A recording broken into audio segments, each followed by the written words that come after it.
মানুষকে খাইতে দিলে বসতে চায়, বসতে দিলে শুইতে চায়, শুইতে দিলে ক্ষতি করতে চায়। এভাবেই হারিয়ে যাচ্ছে মানবতা।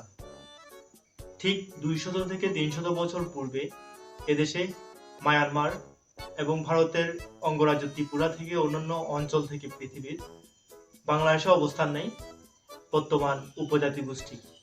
তারা এখন দাবি করছে যে পাহাড় নাকি তাদের অধিকার। পাহাড় যদি তোমাদের অধিকার হয়, পাহাড় যদি তোমাদেরকে দিয়ে ফেলতে হয়, তাহলে আমরা যারা বাঙালি, আমরা যারা এখানকার স্থানীয়, তারা কি সমুদ্রে চলে যাব? তারা কি সমুদ্রে গিয়ে হাবুডুবু খাবে? আর তোমরা পাহাড় নিয়ে সুখে থাকবে? পাহাড় নাকি তাদের অধিকার। পাহাড় তোমার বাপদাদার সম্পত্তি, যে পাহাড়ে তোমার যেমন ইচ্ছে তেমন করবে। বাঙালি নাকি তোমাদেরকে দেখলে চিচিংপং বলে। চিচিংপং না, এই চাইতে জঘন্যতম যদি কোনো কিছু থাকে তাহলে ওটা বলা দরকার। কারণ তোমরা যে তাল বাহানা শুরু করছো, এই চাইতে বড় কিছু না করলে তোমাদের হবে না, তো তোমাদেরকে হবে না। পাহাড় যদি তোমাদেরকে দিয়ে ফেলতে হয়, তাহলে বাংলাদেশে আর কি থাকবে? বাংলাদেশের খুঁটি হচ্ছে পাহাড়গুলো।